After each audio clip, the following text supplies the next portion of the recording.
Nagina seat, Bijnor seat, ये ऐसी seat है जिसने जो दलित बहुजन राजनीति है उसको निर्णायक मोड़ पर लेके गए हैं। बहन जी भी बिजनौर से ही जीती थी और फिर देश की राजनीति में वो छा गई। तो आप अपने आप को भविष्य में कैसे देख रहे हैं? क्या एक निर्णायक मोड़ पर है? नगीना ने एक बड़ा फैसला लिया है। मैं ये नहीं कहता बहन जी ने कम काम किया, बहन जी ने बहुत काम किया, लेकिन हर चीज़ की एक सीमा होती है। जितना बहन जी ने काम किया उसके बाद क्या समाज को जरूरत नहीं है? क्या चंद्रशेखर आज़ाद अपने आप को बहन जी का, बहुजन समाज पार्टी का विकल्प के तौर पर मानता है? कि हम उस विचारधारा का विकल्प तो बनेंगे, साथ साथ जो सत्ता में बैठे लोग हैं उनको सत्ता से निकाल के हमारे लोग सत्ता में आए, इसके लिए भी हम लोग प्रयास करेंगे। इसके लिए हम लोग एनर्जी लगाएंगे। मुसलमानों ने जिस तरह से समर्थन दिया उसको कैसे देख रहे हैं? देखिए, मुसलमान को इस तरह समझिए, मैं बहन जी की तरह नहीं कहूँगा कि मुसलमानों ने जो है धोखा दे दिया कर दिया, मगर मैं ईमानदारी से कहूँगा कि मुसलमान बहुत भावुक समाज है। अच्छा, जब सांसद बन के घर गए जीतने के बाद में, परिवार से मिले होंगे, माँ से मिले होंगे, कैसा रिएक्शन था, क्या बात हुई?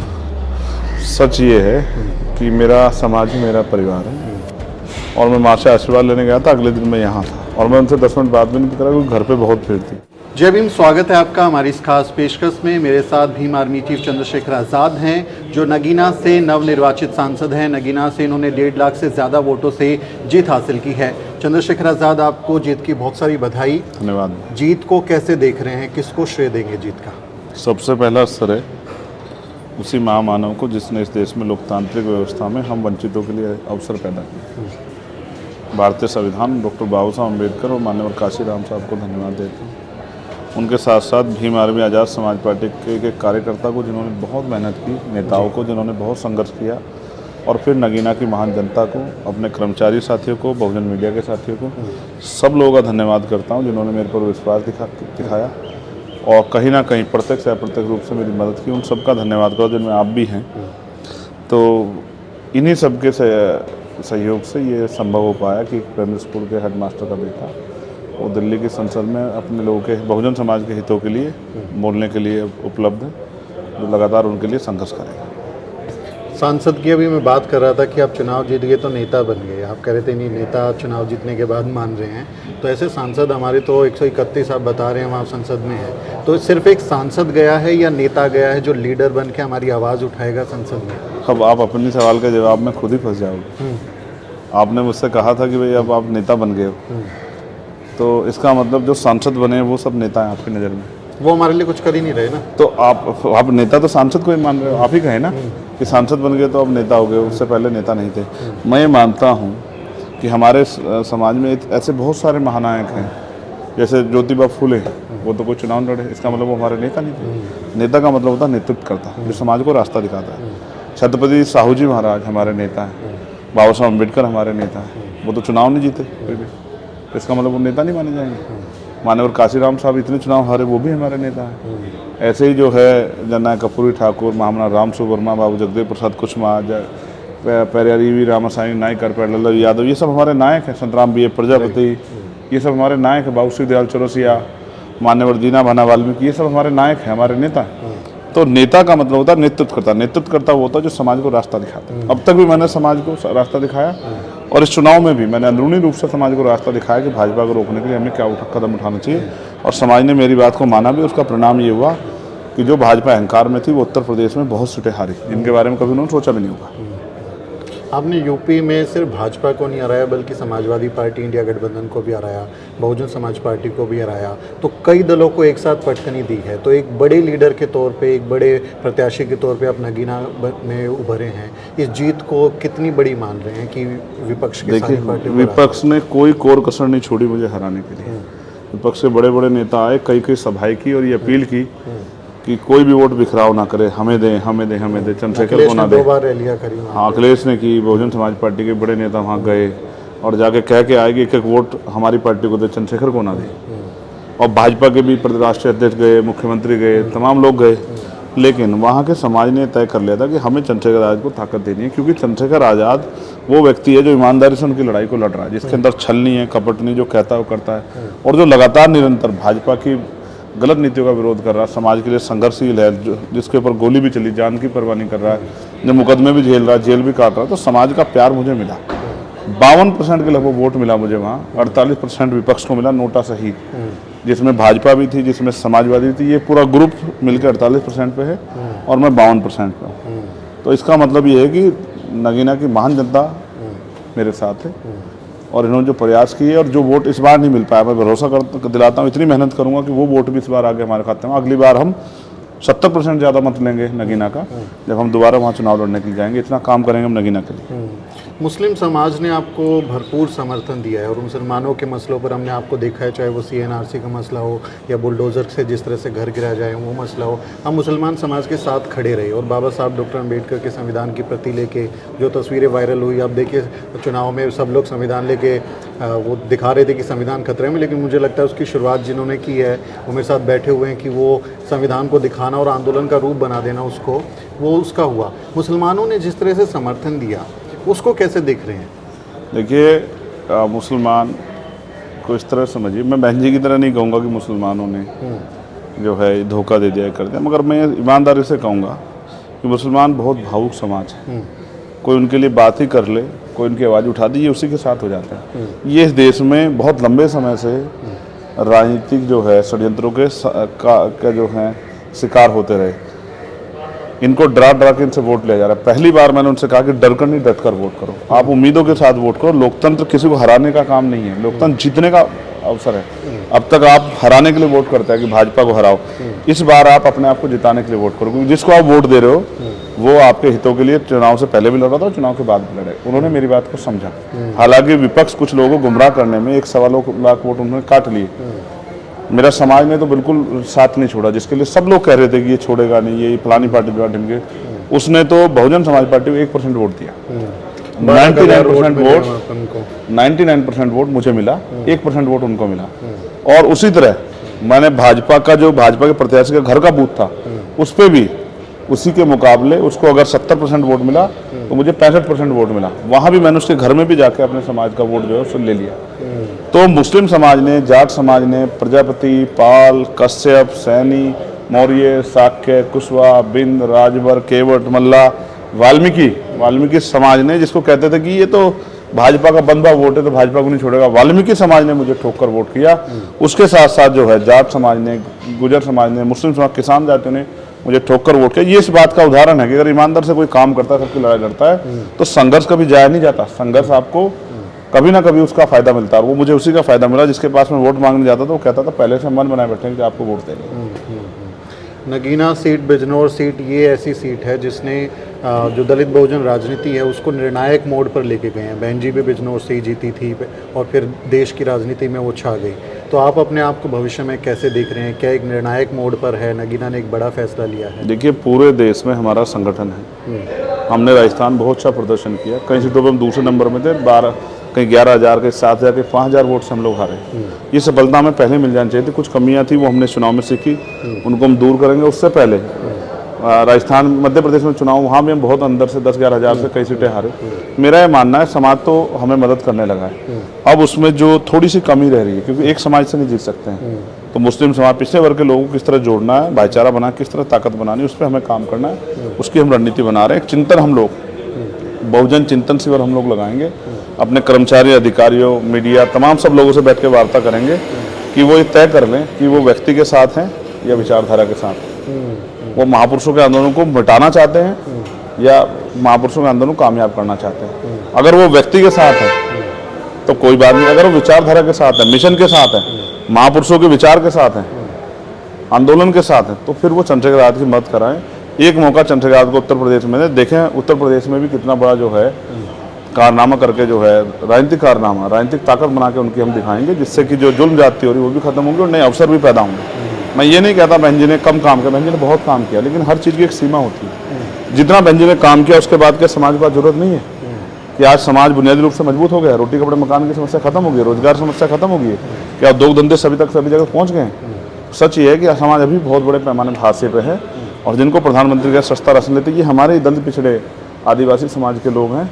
इनको बुनियादी सुविधाएं पहुंचाना और इनको अपने पैरों पर खड़ा करने का आंदोलन अभी बाकी है। उसमें जो भी योगदान मेरा है उसको मैं करूंगा। मैं अपनी पार्टी का ईमानदार कार्यकर्ता हूँ, संघर्ष करूंगा, समाज के बीच जाऊंगा, घर नहीं बैठ रहा हूँ, सुख सुविधा के लिए राजनीति नहीं कर रहा हूँ। ऐसा होता तो मैं किसी पार्टी से जाकर वो कर लेता। अभी भी मेरे पास ऑफर थे, मगर मैंने सारे ऑफर ठुकरा के विपक्ष में बैठना स्वीकार किया कि हम अगर लड़ेंगे तो जिन लोगों ने हमें वोट देके भेजा उनके हकों की लड़ाई लड़ेंगे, ना कि सुख सुविधा की राजनीति करेंगे। क्या ऑफर मिला? बहुत सारे ऑफर हैं। अब राजनीति में बहुत सारी चीज़ें जो नहीं बताई जाती। लोकतंत्र है, सब लोग अपना अपना प्रयास करते हैं। हमारा प्रयास संविधान के और बहुजन महापुरुषों की विचारधारा के साथ है।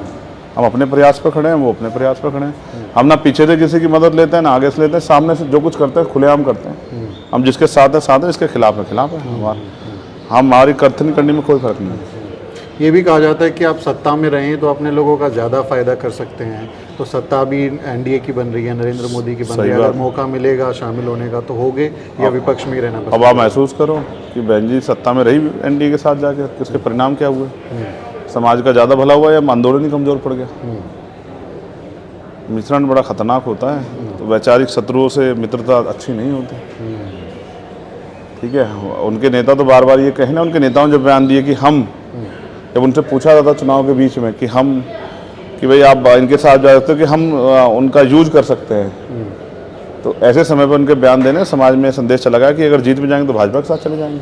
तो इसलिए समाज ने कहा कि इनको छोड़ो, अब इनको छोड़ो, उनको अपनी करनी का खामियाजा खुद भुगतना पड़ा। आप देख लेना उनके भाषण, वो जब मीडिया के लोग उनको जान के टीच करते थे ना, तो वो गैर अनुभवी लोग हैं अभी।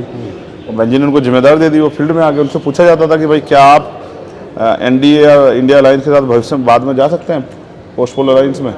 तो कहते हैं कि हाँ हम जा सकते हैं, हम उनका यूज कर सकते हैं। तो जनता ने, अपने ही समाज ने कहा कि यार इनका ये नहीं पता, ये हो सकता है भाजपा के साथ चले जाएं, तो समाज ने उनको नकार दिया। आपको हमने देखा है हमेशा सड़क पर भी लड़ाई लड़ते हुए देखा है। दलित एट्रोसिटी के मसले पे खासकर हमेशा पहुंचते हैं, ग्राउंड पे लोगों की मदद करने के लिए पहुंचते हैं। अभी आप सांसद के तौर पे जब संसद में बात रखेंगे तो क्या दलित एट्रोसिटी को प्रमुख मुद्दा बनाएंगे, अपने समाज की समस्याओं को प्रमुखता से उठाएंगे? सिर्फ दलित ही नहीं, बहुजन समाज में मुस्लिम, पिछड़े वर्ग, आदिवासी लोगों को जो जुड़ जाते होते हैं उन सब पे भी लड़ेंगे। मॉब लिंचिंग से लेकर हर चीज़ पे लड़ेंगे। उसके अलावा जातिगत जनगणना, प्रमोशन और रिजर्वेशन, तमाम जो लड़ाई है, अच्छे स्कूल कॉलेज यूनिवर्सिटियाँ, समान शिक्षा, मुफ्त शिक्षा, समान चिकित्सा, सुलभ चिकित्सा, तमाम चीज़ों पे लड़ेंगे। रोजगार के लड़ेंगे, महंगाई बेरोजगार लड़ेंगे, किसानों पे लड़ेंगे, मजदूरों पे लड़ेंगे, कास्ट एट्रोसिटी पे लड़ेंगे, धर्म के आधार पे जो उत्पीड़न हो रहा है उस पर लड़ेंगे, हर चीज़ पे लड़ेंगे। लेकिन अगर कहीं अन्याय होगा किसी भी स्टेट में, चाहे किसी की सरकार हो, चुप नहीं बैठेंगे, सवाल करेंगे। सवाल करने के लिए पार्लियामेंट भेजा है जनता ने हमें, ना कि यहाँ बैठ के जो है गूंगे बहरे बने रहने के लिए। ऐसे तो बहुत सारे बैठे होंगे वहाँ, ठीक है, जो लोग वहाँ बैठे उनमें भी आत्मसम्मान जगाएंगे कि अपनी पार्टी से ऊपर उठो, ये अवसर आपको बाबा साहब ने दिया है, तो बाबा साहब के विचारों पर काम करो, अपने समाज के लिए काम करो। मैं नगीना आया था आपका इंटरव्यू करने, जब हम गलियों में प्रचार आप कर रहे थे तो हम इंटरव्यू भी रिकॉर्ड कर रहे थे। तब आपने मुझे बताया था कि नगीना में विकास उस तरह से नहीं हुआ है, उद्योग धंधे नहीं है, वहाँ के लोग जो है पलायन करते हैं। तो अब एक सांसद के तौर पे नगीना के लिए क्या परियोजना लगाएंगे, किस तरह के काम वहाँ पर करेंगे? हम पूरे प्रयास करेंगे कि नगीना में उद्योग धंधे लगें, एम्स जैसे मेडिकल कॉलेज बने, अच्छे कॉलेज यूनिवर्सिटियाँ बने, वहाँ पर बाढ़ की समस्या से निजात मिले, वहाँ जो है और जो है पर्यटन के जो हैं बहुत सारे अवसर हैं, गंगा वहीं से बहती है, तो वहाँ पर भी जो है अवसर पैदा हों और लोगों को रोज़गार के लिए इधर उधर ना जाना पड़े। और सब लोग सभी क्षेत्रों में जो है, जो अभी थाने कचहरियों में और सरकारी दफ्तरों में जो जुल्म हो रहा है न्याय के नाम पर, वो जुल्म बंद हो।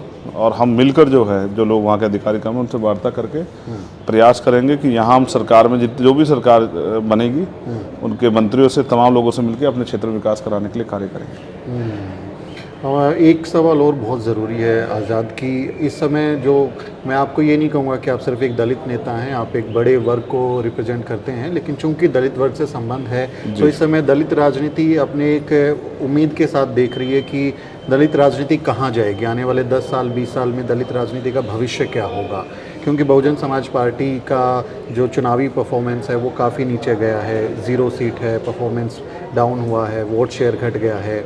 ये कहीं ना कहीं नाउमीदी जगाता है समाज में। इसलिए लोग सोच रहे हैं कि क्या विकल्प हो सकता है। क्या चंद्रशेखर आज़ाद अपने आप को बहन जी का, बहुजन समाज पार्टी का विकल्प के तौर पर मानता है? देखो सुमित भाई, पहली बात तो कोई मेरे ऊपर आरोप नहीं लगा सकता कि मेरी वजह से उनका परसेंटेज कम हुआ। आप तो 2 सीट लड़े और दोनों सीटों पे अच्छे वोट हमने प्राप्त किए, तो मेरे ऊपर नहीं कोई आरोप लगा सकता।